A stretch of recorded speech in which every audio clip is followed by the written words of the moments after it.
미국에서 지난해 아시안들에 대한 증오 범죄가 급증했다는 소식은 여러 번에 걸쳐 이미 보도를 해드렸습니다마는 전국 대도시들에서 공통적으로 이러한 현상이 나타나고 있습니다. 이곳 LA에서도 아시안 증오 범죄가 지난해 2배 이상 급증을 했는데 공식적으로 보고되지 않은 증오 범죄가 훨씬 더 많다라는 지적입니다. LA 4.29 폭동의 시발점이 됐던 것이 바로 경찰의 라드니 킹 구타 사건이었는데 1991년 3월 3일에 일어나서 오늘이 꼭 30주년이 되는 날입니다. 오늘 이런 소식들을 전해드리겠습니다. 주영석 국장. 안녕하십니까. 네, 아시안 증오 범죄가 지난해 미국 주요 도시들에서 모두 급증을 했습니다. 그렇습니다. 이 참 충격적인 그런 유니버시티 증오와 극단주의 연구센터가 지난해 1년 동안 미국 내 주요 도시들에서 아시안들에 대한 증오 범죄가 심각한 수준으로 올랐다고 밝혔습니다. 그 일부 대도시들에서는 증가율이 3자릿수에 달했는데요. 네. 대부분의 다른 범죄들은 거의 다 감소했습니다. 그러니까 코로나19 팬데믹 기간 동안에 아무래도 활동이 좀 그렇죠. 그 제약을 받게 되고 대부분 집에 있고 이러다 보니까 대부분의 범죄들은 줄었는데 유독 에이시안들에 대한 이 헤이 크라임만 급증한 것으로 나타났습니다. 구체적으로 지난해 미국 내에서 미국에서 그러니까 인구가 가장 많은 16개 대도시들의 아시안 증오 범죄가 총 122건으로 드러나서 그 전에 2019년에 비해서 150% 이상 증가한 것으로. 한 배 반이 늘었다는 얘기죠. 네. 그렇다 그러면 각 도시별로 이 구체적인 수치는 어떻게 나타났습니까? 네, 도시별로 보면 뉴욕이 2020년에 그러니까 28건으로 공식 집계돼서 그 전해인 2019년에 3건에 비해서 833%나 늘어나서 단연 압도적이었습니다. 뉴욕에는 833만 6천여 명 이상의 에이시안들이 거주하고 있기 때문에 전체 인구의 14.5%를 지금 차지하고 있는데요. 이렇게 많은 에이시안들이 있다 보니까 또 그만큼 또 헤이크라임도 많았고 지난해 보면 뉴욕이 가장 먼저 이런 이 핫스팟이 되지 않았습니까? 그렇기 때문에 더욱더 이런 에이시안들에 대한 그런 공격이 많았던 것으로 보이고요. 뉴욕 다음으로는 LA였습니다. LA가 지난해 1년 동안 총 15건의 에이시안 증오 범죄로 두 번째로 높았고요. 2019년 7건의 에이시안 증오 범죄가 일어났기 때문에 1년 만에 2배가 넘는 약 114%의 증가율을 보였습니다. LA의 그 에이시안 인구는 398만여 명, 전체 12%에 달하는 수준이고요. 그 뒤를 이제 보스턴과 시애틀, 샌호제, 샌프란시스코 등이 각각 14건, 12건, 10건, 9건 등으로 그 뒤를 이었고요. 증가율로는 보스턴이 133%, 시애틀이 33%, 샌호제 150%, 샌프란시스코 50%였는데 이게 공식적으로 경찰에 신고가 되고 공식적으로 접수가 되고 뭐 그런 사건이고 그런 것만 좀 따진 거고요. 그렇지 않은 경우를 따지면 정말 엄청날 것으로 이렇게 좀 보여집니다. 근데 우리가 살고 있는 이곳 LA 같은 경우도 지금 아시안 증오 범죄가 115%가 114%가 늘어났다 그러니까 이거 보통 문제가 아니에요. 보통 문제가 아니죠. 굉장히 많이 오른 거고요.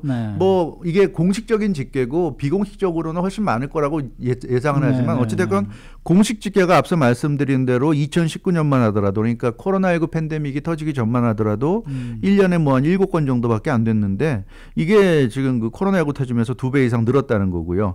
그리고 중요한 게 Asian Hate Incident라는 것이 있는데 이게 9건에 달한다고 그러는데 이것은 크라임, 즉 범죄까지 간 건 아니지만 그 범죄는 아니지만 매우 위험하다고 판단할 수 있을 정도로 에이시안에 대한 거칠은 행동이나 과격한 뭐 욕설이나 이런 게 에이시안 헤이트 인시던트가 적발된 것도 9건이라고 그러니까 상당히 역시 우리가 생각하는 대로 드러나지 않은 그런 일들이 참 많지 않았는가 이렇게 볼 수 있을 것 같고요. 올해는 이제 3월 초가 됐으니까 올해 들어서 1월과 2월 2달이 지난 셈인데 지금 뭐 아직 2달밖에 안 돼서 공식 집계는 안 나왔지만 굉장히 많은 지금 헤이크라임들이 에이시안 헤이크라임들이 올해 시작되고 2달 동안에 일어났다 이렇게 지금 얘기가 나오고 있어서 아마 2020년보다 훨씬 많은 에이시안 헤이크라임이 올해 지금 보고되지 않을까 그렇게 지금 예측이 되고 있습니다.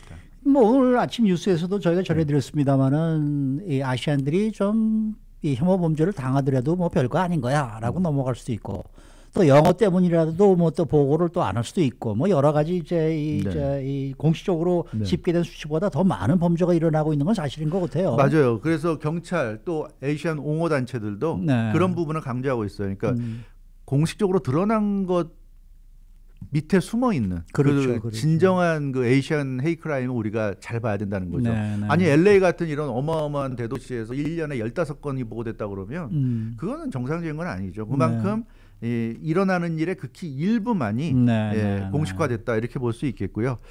그래서 경찰이나 아시안 옹호 단체들은 에이시안 커뮤니티를 상대로 지금 캠페인을 하고 있는데 좀 더 적극적으로 피해를 당했을 경우에 신고해달라는 그런 캠페인을 펼치고 있습니다. 그래서 이 에이시안 옹호 단체를 이끌고 있는 코니 청조 CEO는 최근 그 LA 한인타운에서 우리 라디오 코리아도 자세히 보도해드렸지만 27살의 미 공군 예비역 그 데니 킴이 굉장히 크게 그 히스패닉 남성들에게 당해서 이 상처를 입은 걸 우리가 알고 있는데 그 묻지마 폭행이었죠.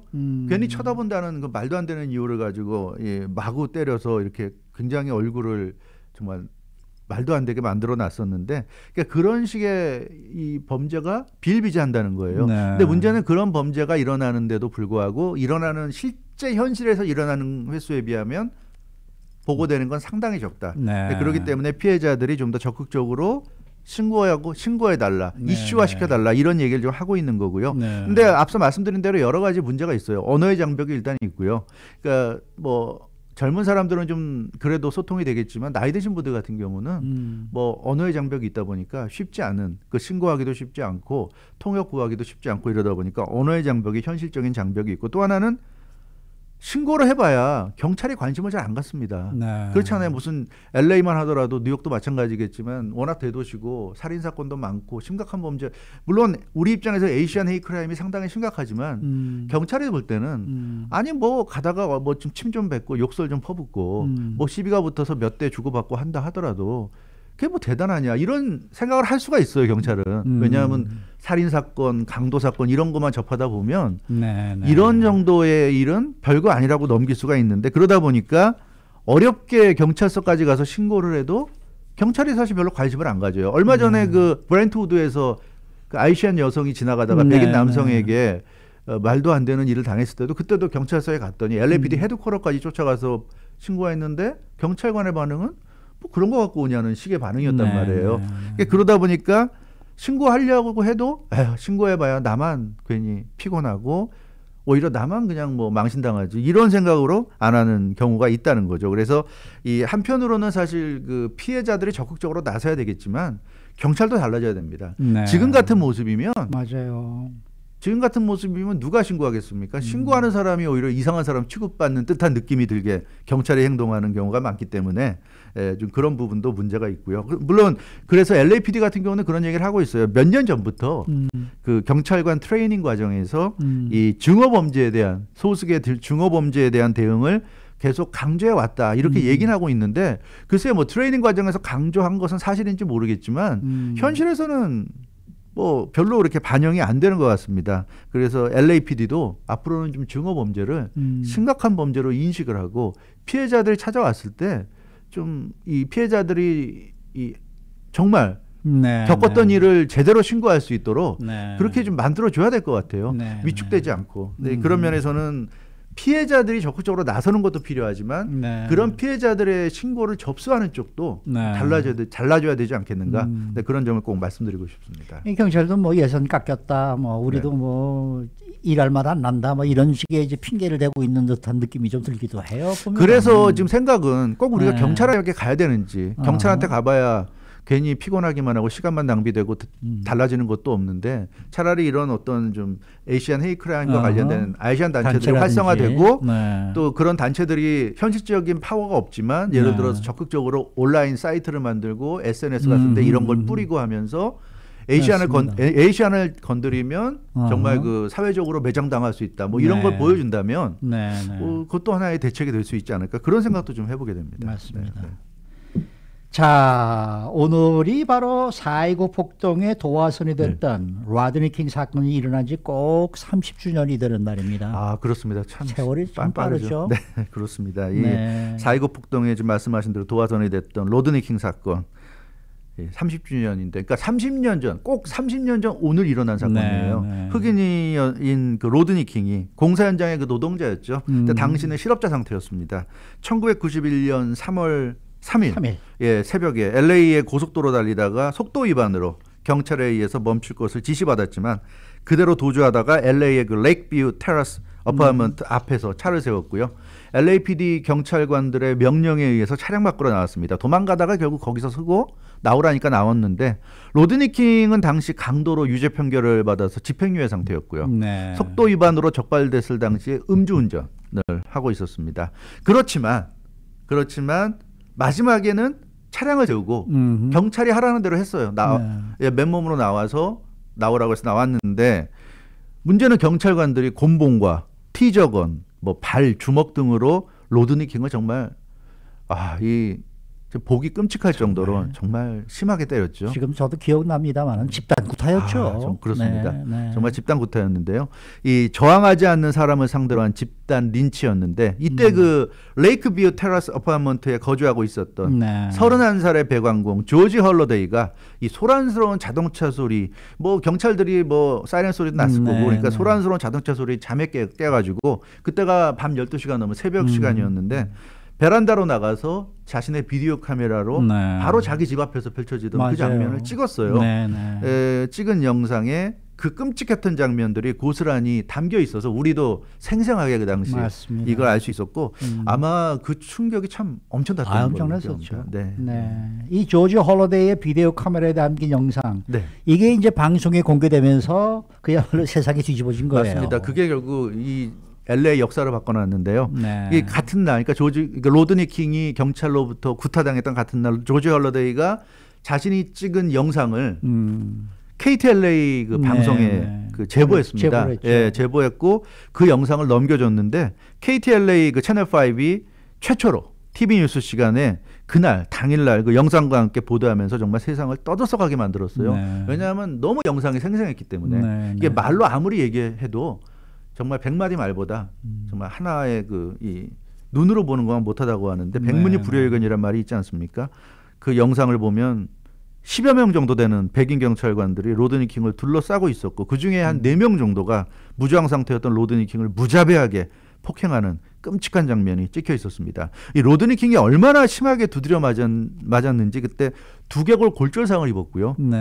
코뼈, 뭐 이빨 등은 말할 것도 없이 엄청나게 부러졌고 심지어는 그 브레인 데미지가 퍼머넌트하게 왔다고 그래요. 영구적인 뇌에 데미지를 입을 정도로 정말 짐승도 동물도 그렇게는 못 때릴 것 같은데 사람을 어떻게 그렇게 때리는지 정말 심각했습니다.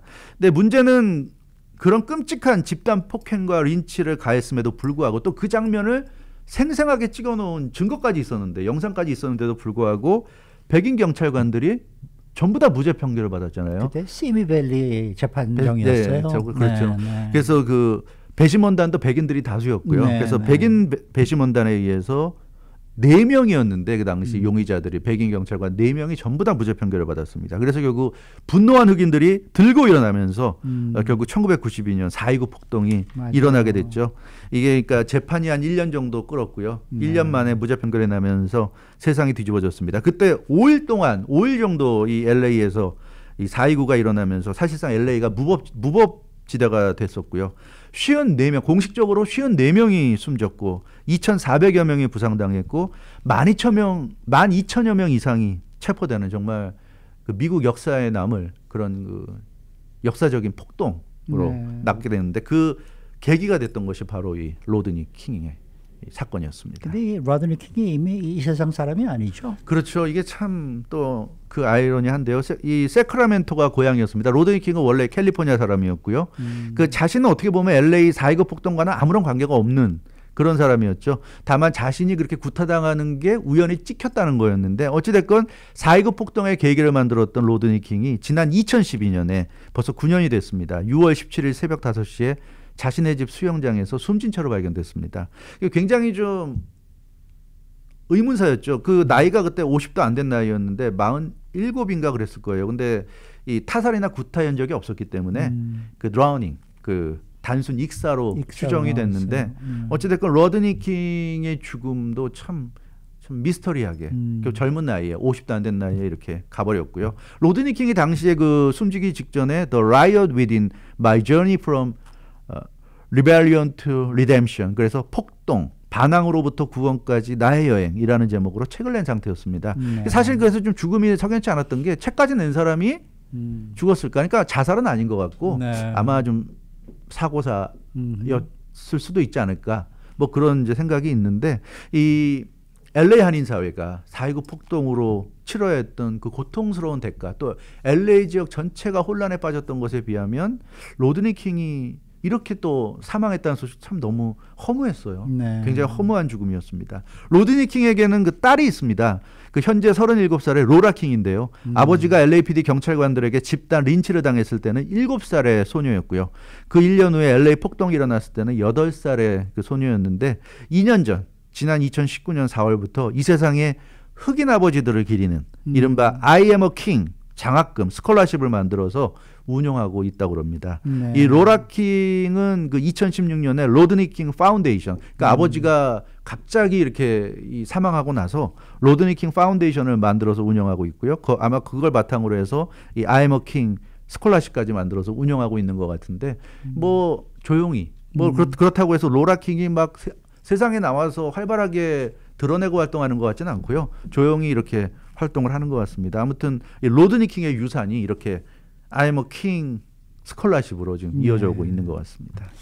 근데 지금 와서 생각해 보면 말이죠. 이 세상을 바꿔놓은 건 사실 로드니 킹이 아니라 그 장면을 찍었던 조지 홀리데이가 아닐까 이런 생각이 사실 들어요. 맞아요. 그래서 오늘도 LA 타임즈도 그 부분을 얘기하고 있는데요. 사실 세상을 바꿔놓은 건 조지 홀리데이다. 그런 오늘 30주년 특별 기사였는데 30년 전 오늘 31살의 배관공이 눈앞에서 벌어졌던 일을 자신의 비디오 카메라로 찍어서 그 당시에 비디오 카메라 가진 사람들이 별로 없었어요. 예, 방송국에 제보해서 세상에 알리게 된 게 요즘은 이게 흔하죠. 시티즌 저널리즘의 선구자적인 행위였다. 이렇게 평가하고 있습니다. 그래서 1991년에는 인터넷도 활성화되기 전이었고요. 그래서 이 지금 같으면 무슨 일이 벌어지면 자신의 스마트폰으로 다 찍어가지고 그 트위터나 유튜브에 올려가지고 세상에 알릴 수 있는데 그 당시에는 그럴 방법이 없었어요. 근데 조지 홀리데이의 빠른 판단력과 올바른 시민의식 등으로 해서 로드니 킹 사건이 묻히지 않고 세상에 적나라하게 드러날 수 있게 했다는 거죠. 그래서 LA의 역사를 영원히 새롭게 만들었다. 이렇게 LA 타임즈가 지금 오늘 30주년을 맞아서 평가했는데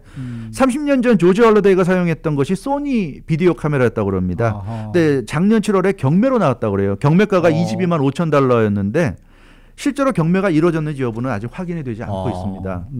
근데 조지 홀리데이가 작년에 뉴욕 타임즈와 인터뷰를 했습니다.